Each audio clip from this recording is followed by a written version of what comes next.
안녕하세요. 저는 올해 58살 오남매 중 막내입니다. 저는 그동안 제가 효녀라고 생각하며 살았어요.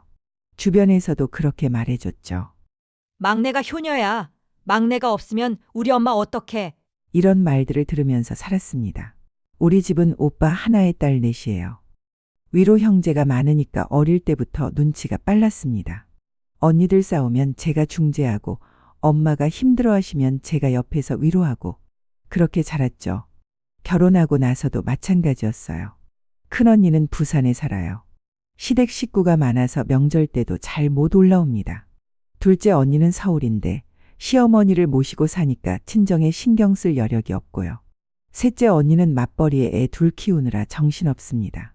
오빠는 대구에서 사업하는데 1년에 한두 번 올라오면 다예요. 그러니까 자연스럽게 엄마를 챙기는 건 제 몫이 됐어요. 아빠는 제가 30살 때 돌아가셨어요. 그때부터 엄마는 혼자 사셨죠. 저는 엄마 집에서 차로 20분 거리에 살았으니까 자주 들렀습니다. 처음엔 일주일에 한두 번 정도였어요. 엄마 혼자 계시니까 냉장고에 반찬도 채워드리고 집 청소도 도와드리고 그런데 시간이 지나면서 점점 더 자주 가게 되더라고요. 일주일에 두세 번, 나중엔 거의 매일 들렀어요. 엄마 혼자 계시면 식사를 제대로 안 하시거든요. 라면으로 대충 때우시거나 아예 굶으실 때도 있었습니다. 그게 걱정돼서 저는 거의 매일 아침 엄마 집에 들러서 식사를 챙겨드렸어요. 냉장고 열어서 달걀 풀어 달걀찜 만들고 김치찌개 끓여드리고 엄마가 식사하시는 걸 지켜본 다음에야 제 집으로 돌아왔죠. 그것뿐이 아니었어요. 엄마는 당뇨가 있으세요. 혈압도 높으시고 무릎도 안 좋으시고 병원 가는 날이면 제가 모시고 갔습니다. 새벽 4시에 일어나서 엄마 집에 가요. 엄마 식사 챙겨드리고 약 챙기고 병원 갈 준비 도와드리고 병원 가면 진료실 앞에서 기다렸다가 같이 들어가서 의사 선생님 말씀 듣고 약 처방받아서 약국 가고 한 달에 4~5번은 그렇게 병원에 다녔어요. 큰언니한테 한 번은 말한 적 있어요. 나 혼자 엄마 병원 모시고 다니는 거 좀 힘들다고 언니도 가끔 한 번씩 와줄 수 없냐고. 하지만 큰언니는 부산에 사니까 어렵다고 했어요. 둘째 언니한테도 말했지만 시어머니 병원 가는 날이랑 겹친다며 미안하다고 했습니다.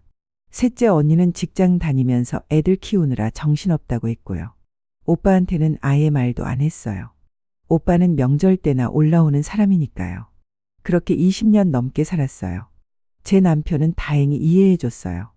당신 친정이니까 당신이 알아서 하라고 했죠. 그 말에 고맙기도 했지만 한편으로는 섭섭하기도 했어요. 좀 더 적극적으로 도와주거나 형제들한테 분담하자고 해보라는 말이라도 해주면 좋았을 텐데. 하지만 저는 내색하지 않았어요. 이게 내 도리지. 엄마는 나를 낳아주시고 키워주셨는데 이 정도는 해야지.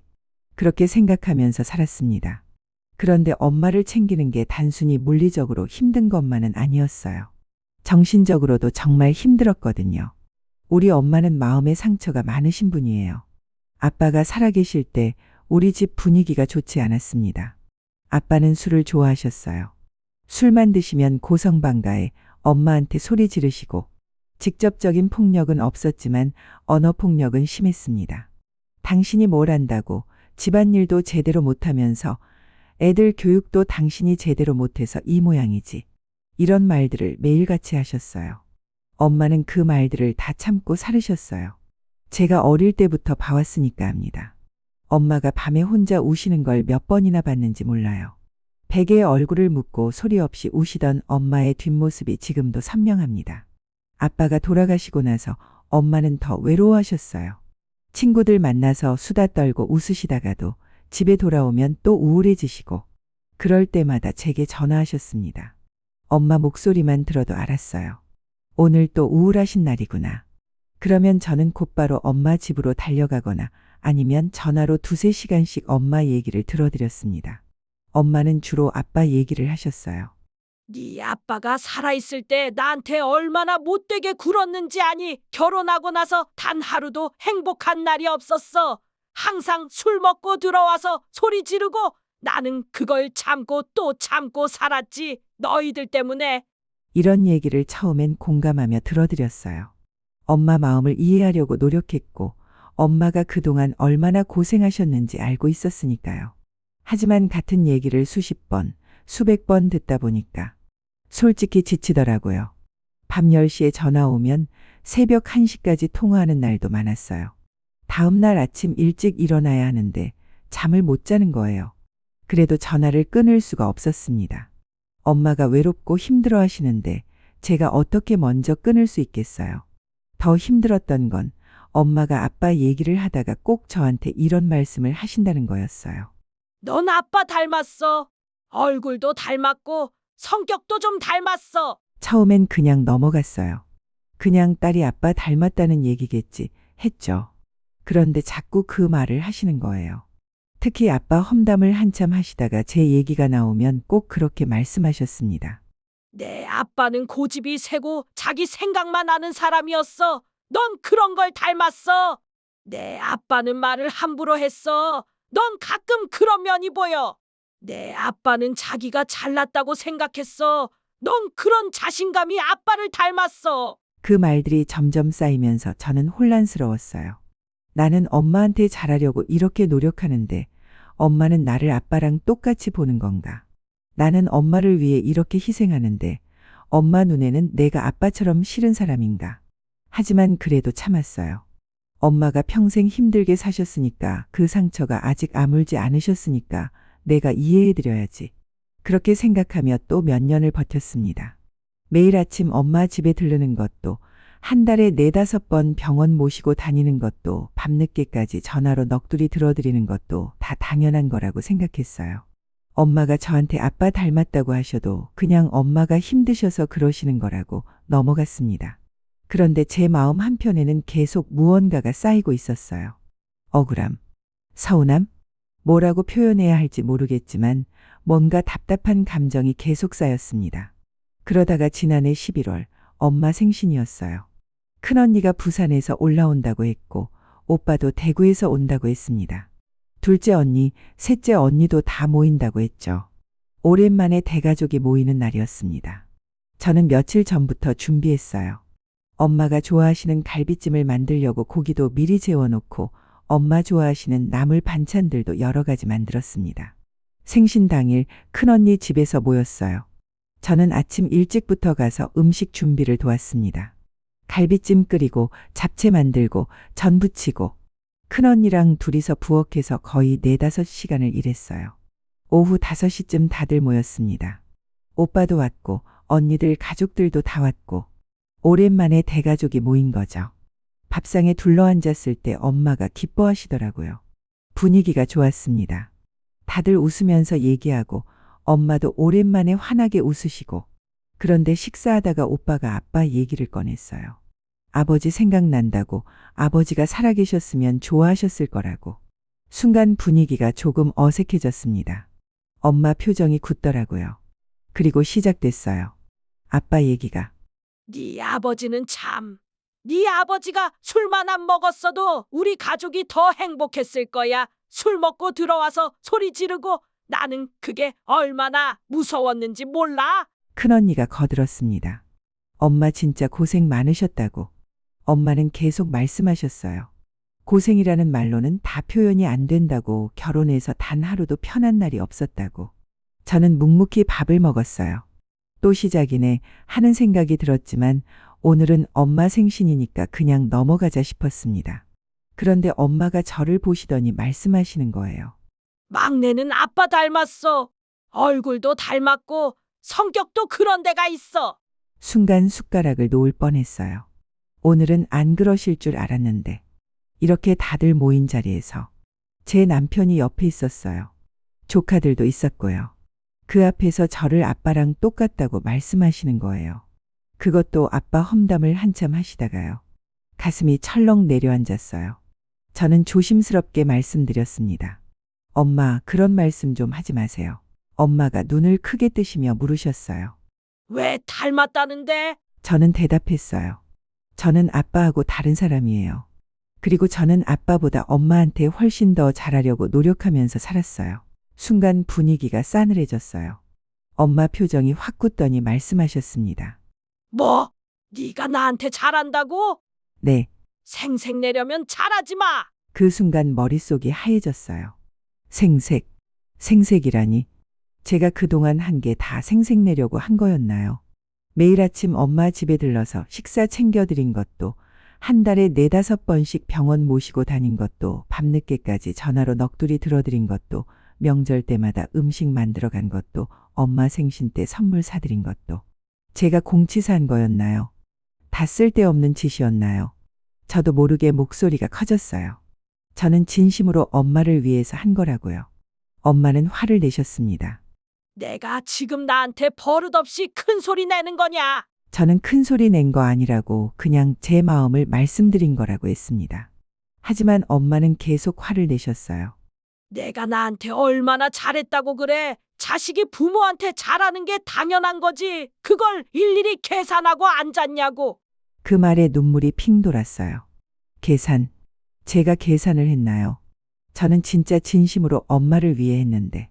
그때 둘째 언니가 저한테 말했습니다. 막내야, 엄마한테 왜 그렇게 말해? 목소리 좀 낮춰. 저는 큰 소리 낸 적도 없는데. 셋째 언니도 거들었어요. 오늘 엄마 생신인데 분위기 왜 이래? 막내가 좀 참지. 오빠는 아무 말도 안 했어요. 그냥 불편한 표정으로 앉아만 있더라고요.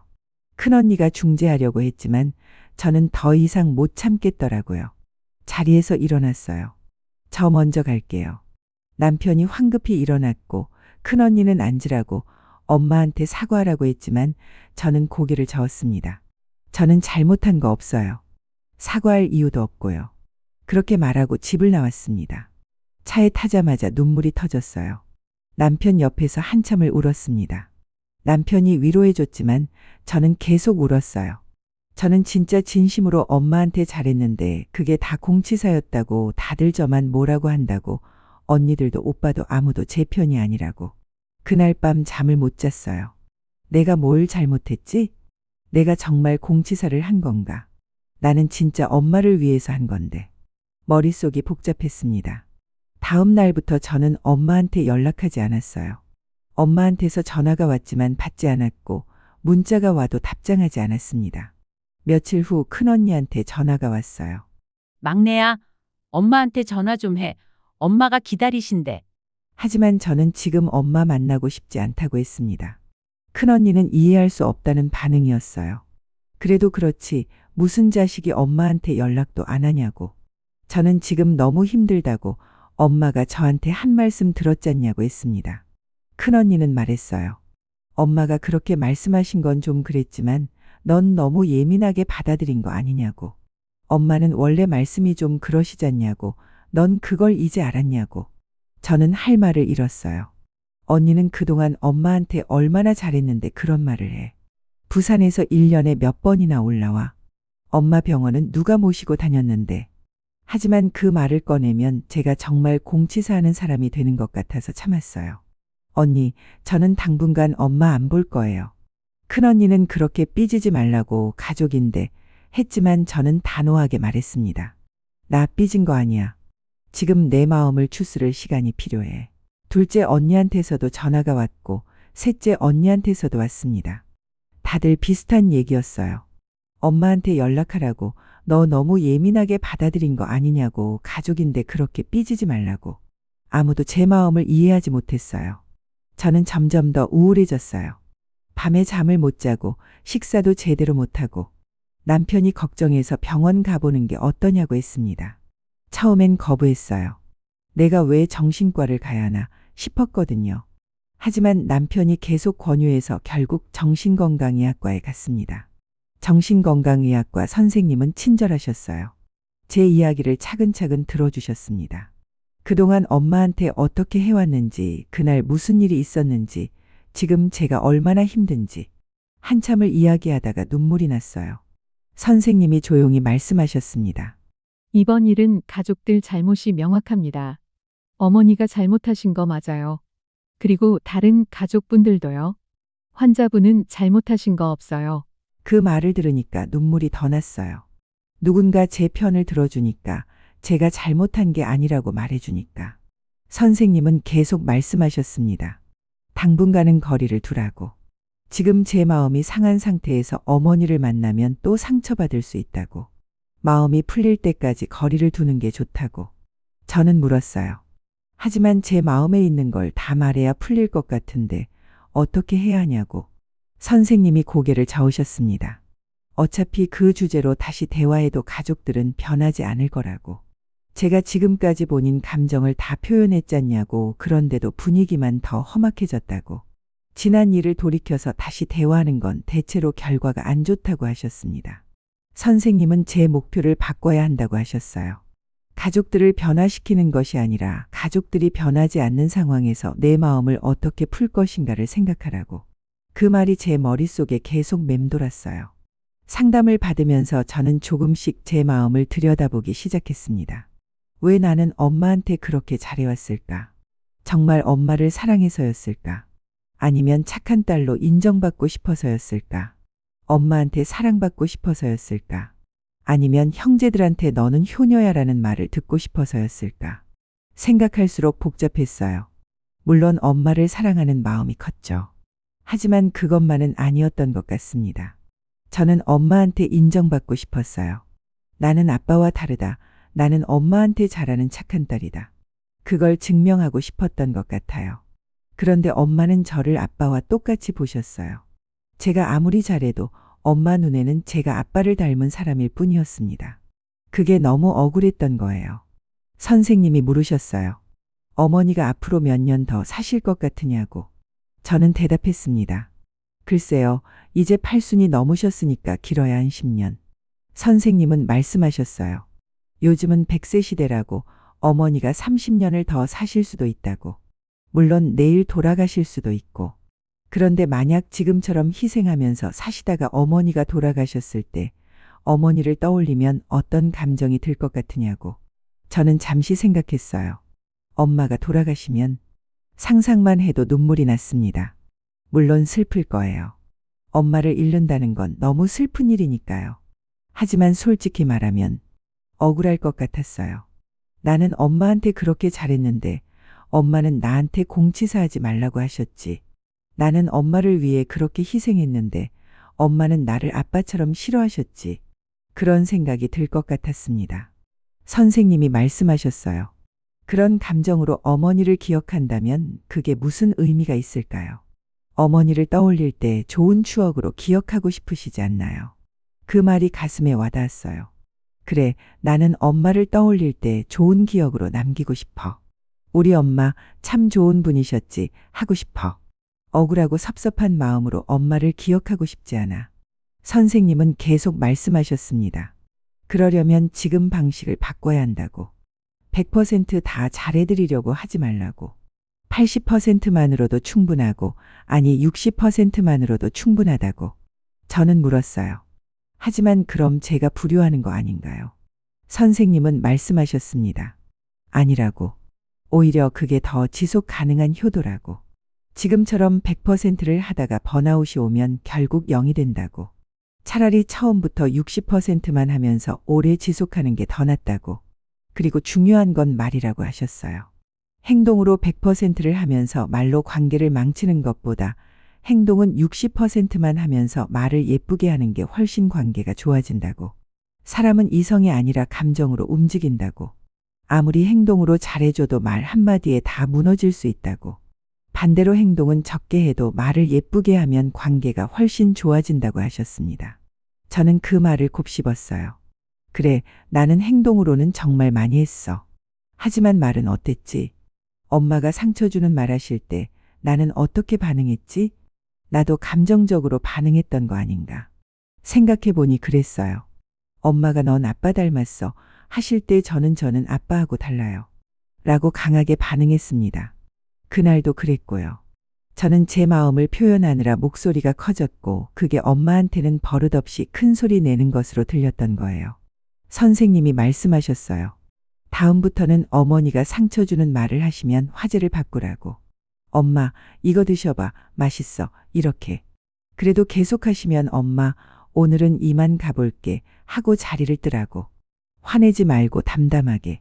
처음엔 그러면 엄마가 서운해하시지 않을까 싶었어요. 하지만 선생님은 말씀하셨습니다. 처음엔 그러실 거라고.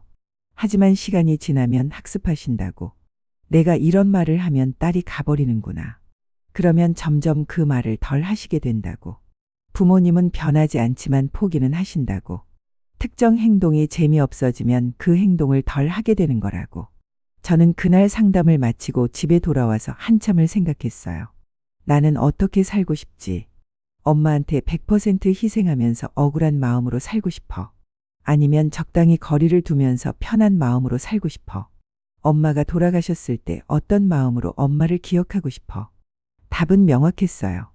저는 엄마를 좋은 추억으로 기억하고 싶었습니다. 그러려면 지금부터 바꿔야 했어요. 2달 반 만에 엄마를 만났어요. 엄마가 문자를 보내셨습니다. 언제 한번 볼래? 저는 답장했어요. 네, 엄마. 이번 주 토요일에 뵐게요. 토요일 엄마 집에 갔습니다. 엄마는 반갑게 맞아주셨어요. 그동안 왜 연락이 없었냐고 물으셨지만 저는 간단하게 바빴다고만 했습니다. 밥은 먹었냐고 물으시길래 아직이라고 했어요. 엄마가 뭐 해주겠다고 하셨지만 제가 해드린다고 했습니다. 부엌에 들어가서 간단하게 식사를 준비했어요. 예전처럼 정성스럽게 하지 않았습니다. 냉장고에 있는 반찬으로 간단하게 차렸죠. 식사하면서 엄마가 물으셨어요. 요즘 어떻게 지내냐고. 잘 지낸다고 했습니다. 엄마가 아빠 생각난다고 하시더니 내 아빠가 살아있을 때 하며 말씀을 시작하셨어요. 순간 긴장했어요. 또 시작하시나? 하지만 저는 웃으면서 말했습니다. 엄마, 이거 드셔봐요. 제가 사온 건데 맛있어요. 과일을 내밀었어요. 엄마가 잠시 멈추셨다가 과일을 받으셨습니다. 화제가 바뀌었어요. 식사를 마치고 설거지를 하는데 엄마가 물으셨습니다. 넌 요즘 왜 자주 안 오냐고. 저는 대답했어요. 엄마, 저도 제 생활이 있잖아요. 매일 오는 건 힘들어요. 엄마가 그래도 예전에는 하셨지만 저는 말했습니다. 엄마, 저도 이제 나이 들어서 체력이 예전 같지 않아요. 그래도 한 달에 한두 번은 올게요. 엄마가 서운한 표정을 지으셨지만 저는 담담하게 말했어요. 설거지를 마치고 곧 일어났습니다. 엄마, 저 이제 갈게요. 엄마가 벌써냐고 하셨지만 저는 집에 할 일이 있다고 했습니다. 집에 돌아오는 길에 마음이 편했어요. 예전 같았으면 엄마가 서운해 하시는데 내가 너무 빨리 온 거 아닌가 하며 죄책감이 들었을 텐데 이번엔 그렇지 않았습니다. 나는 내가 할 수 있는 만큼 했어. 그걸로 충분해. 그렇게 생각했어요. 다음 주 엄마 병원 가는 날이었어요. 예전 같았으면 당연히 제가 모시고 갔겠지만 이번엔 달랐습니다. 가족 단톡방에 메시지를 보냈어요. 다음 주 수요일 엄마 병원 가는 날인데 이번엔 큰언니가 모시고 가줄 수 있어? 나는 그동안 계속했으니까 이제 돌아가면서 하자. 한참 뒤에 큰언니가 답장을 보냈습니다. 무슨 일 있어? 저는 대답했어요. 아니, 그냥 공평하게 하자는 거야. 우리 다 엄마 자식이잖아. 큰언니가 전화를 해왔어요. 넌 서울에 사니까 가까운 거 아니냐고. 나는 부산인데 어떻게 올라가냐고. 저는 말했습니다. 언니, 나도 힘들어. 한 달에 4-5번씩 병원 가는 거 쉬운 일 아니야. 이번 한 번만 와줘. 다음번엔 둘째 언니한테 부탁할게. 큰언니가 한숨을 쉬었지만 결국 알았다고 했어요. 며칠 후 둘째 언니한테 전화가 왔어요. 내가 요즘 엄마한테 좀 차갑게 한다고 엄마가 서운해 하신다는 거였어요. 저는 말했습니다. 언니, 나 차갑게 하는 거 아니야. 그냥 적당하게 하는 거야.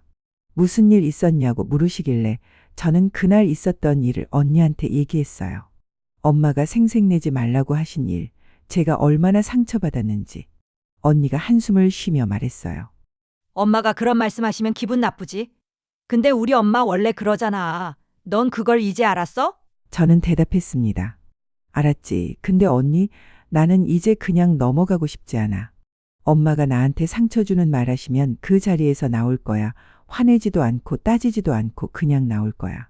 그리고 엄마 돌보는 것도 나 혼자 다 하지 않을 거야. 우리 공평하게 나눠서 하자. 언니가 잠시 침묵하다가 말했어요. 알았어. 미안해. 저는 말했습니다. 언니가 미안할 거 없어. 그냥 이제부터 우리 같이 하자는 거야. 전화를 끊고 나니 마음이 한결 가벼웠어요. 처음 몇 주는 힘들었어요. 엄마는 계속 서운해 하셨습니다. 넌 요즘 왜 이래?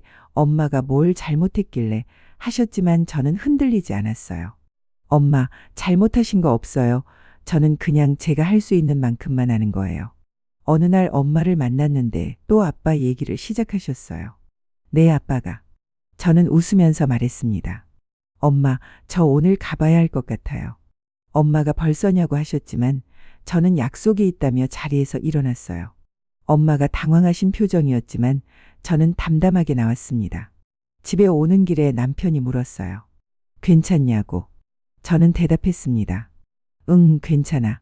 오늘 또 엄마가 그런 말씀 하셨냐고 물으시길래 응 하고 대답했어요. 근데 나는 그냥 화제 바꾸고 빨리 나왔어. 남편이 제 손을 잡았습니다. 당신 많이 변했어. 예전 같았으면 참고 또 참았을 텐데. 저는 대답했어요. 응, 나도 이제 내 마음을 지켜야겠더라. 시간이 지나면서 엄마의 태도도 조금씩 변하기 시작했어요. 제가 자주 가지 않으니까 오히려 제가 갔을 때 반가워하시더라고요. 왔니? 엄마가 기다렸어. 하시며 진심으로 반가워하셨습니다. 그리고 예전처럼 아빠 얘기를 자주 하지 않으셨어요. 한 번은 아빠 얘기를 시작하시다가 제가 자리에서 일어나려는 걸 보시고는 스스로 말을 멈추셨어요. 아, 그건 그렇고 넌 요즘 뭐하니?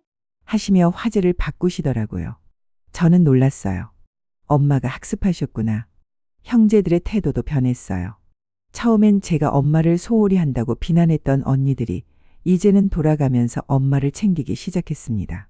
큰언니가 한 달에 한 번씩 서울에 올라와서 엄마를 만났어요. 둘째 언니는 엄마를 모시고 병원에 갔고요. 셋째 언니는 일주일에 한 번씩 엄마한테 전화했습니다. 오빠도 2달에 한 번 정도 올라왔고요. 어느 날 둘째 언니가 저한테 전화했어요. 막내야, 응, 언니. 너 그동안 고생 많았다. 저는 깜짝 놀랐어요. 응? 엄마 모시고 병원 가봤더니 진짜 힘들더라. 넌 이걸 한 달에 4-5번씩 했다며. 언니가 말했습니다. 미안해. 나는 그게 얼마나 힘든 일인지 몰랐어. 눈물이 날 것 같았어요. 언니, 앞으로는 우리 돌아가면서 하자. 네가 맞아. 우리 다 엄마 자식인데 너 혼자 다 할 필요 없어. 언니의 말에 저는 대답했습니다. 고마워, 언니. 셋째 언니도 비슷한 말을 했어요. 막내야, 그동안 진짜 고생했다. 나는 내가 그렇게 많이 하는 줄 몰랐어. 형제들이 엄마를 돌보기 시작하면서 저는 훨씬 편해졌어요. 한 달에 한두 번만 엄마를 만나니까 엄마가 더 소중하게 느껴지더라고요. 예전에는 또 가야 하나 하는 마음이었다면 이제는 엄마 얼굴 보고 싶다 하는 마음이 들었습니다. 그렇게 6개월이 지났어요. 어느 토요일 엄마 집에 갔습니다. 엄마와 함께 식사를 하는데 엄마가 조용히 말씀하셨어요. 막내야, 엄마가 미안해. 순간 숟가락을 놓을 뻔했어요. 응? 엄마가 눈을 붉히셨습니다. 그날 엄마가 말이 심했어. 눈물이 났어요. 엄마, 괜찮아요. 엄마가 고개를 저으셨습니다. 아니야, 넌 정말 엄마한테 잘했는데 엄마가 그걸 몰라줬어. 그동안 내가 얼마나 고생했는지 엄마가 이제야 알았어. 어떻게 아셨어요? 제가 물었습니다. 큰언니가 한 번 병원 가더니 얼마나 힘든지 알겠다고 하더라. 막내가 그동안 혼자 이걸 다 했다고. 엄마가 제 손을 잡으셨어요. 막내야, 그동안 고생 많았어. 정말 고마워. 저는 참았던 눈물이 터져 나왔어요. 엄마, 저는 그 말 듣고 싶었어요. 엄마가 말씀하셨습니다. 미안해. 엄마가 늦었지. 저는 대답했어요. 아니에요. 지금이라도 말씀해 주셔서 고마워요. 엄마와 저는 한참을 울었어요. 그날 이후 엄마와의 관계가 훨씬 좋아졌어요. 엄마는 예전처럼 아빠 험담을 자주 하지 않으셨습니다. 가끔 하시다가도 스스로 멈추시고 화제를 바꾸셨죠. 내 아빠는 그건 그렇고 넌 요즘 어떻게 지내니? 그리고 제가 갔을 때 진심으로 반가워하셨어요. 우리 딸 왔네. 보고 싶었어. 저도 보고 싶었어요, 엄마. 저는 이제 엄마를 만날 때 편안한 마음으로 갈 수 있게 됐어요. 100%를 다 하려고 하지 않으니까 오히려 60%를 할 때 진심이 담기더라고요. 지금 돌이켜보면 그때 그 일이 있어서 다행이라는 생각이 들어요. 만약 그 일이 없었다면 저는 계속 100%를 하면서 번아웃이 왔을 거예요. 그리고 결국 엄마에 대한 섭섭함과 억울함만 쌓였을 겁니다. 하지만 지금은 달라요. 저는 제가 할 수 있는 만큼만 해요. 60% 아니 어떤 날은 50%만 해도 괜찮아요. 대신 그 50%를 할 때 제 마음은 편안합니다. 억울하지 않고 서운하지 않고 그냥 딸로서 엄마를 챙기는 거예요. 그리고 말을 예쁘게 하려고 노력해요. 엄마가 기분 나쁜 말을 하셔도 화내지 않고 조용히 자리를 뜨거나 화제를 바꿉니다. 엄마, 오늘 날씨 좋죠? 우리 산책할까요? 그러면 엄마도 기분이 풀리시고 저도 상처받지 않아요. 얼마 전에 엄마가 물으셨어요. 막내야, 엄마가 얼마나 더 살까? 저는 대답했습니다. 엄마, 오래 사세요. 100살까지. 엄마가 웃으셨어요. 100살이나 살아서 뭐해? 애들 짐만 되는데. 저는 말했습니다. 엄마는 우리 짐이 아니에요. 우리 엄마인데. 엄마가 웃으셨어요. 그래, 우리 막내 고맙다. 저는 이제 엄마를 떠올릴 때 좋은 기억으로 남길 수 있을 것 같아요. 우리 엄마, 말씀은 좀 거칠었지만 정 많은 분이었지. 보고 싶네. 언젠가 엄마가 안 계실 때 저는 이렇게 말하고 싶어요. 억울하고 섭섭한 마음이 아니라 따뜻한 그리움으로 엄마를 기억하고 싶습니다. 여러분 중에도 혹시 저처럼 가족 때문에 힘드신 분들이 계신가요? 100%다 맞춰드리려고 하지 마세요. 80%만으로도 아니 60%만으로도 충분합니다. 그게 오히려 서로를 위한 길일 수도 있어요. 그리고 행동보다 말이 더 중요합니다. 행동으로 100%를 하면서 말로 관계를 망치는 것보다 행동은 60%만 하면서 말을 예쁘게 하는 게 훨씬 관계가 좋아집니다. 무엇보다 상대방을 바꾸려고 하지 마세요. 상대방은 바뀌지 않습니다. 대신 내가 상대방을 대하는 방식을 바꾸는 거예요. 그러면 관계가 달라집니다.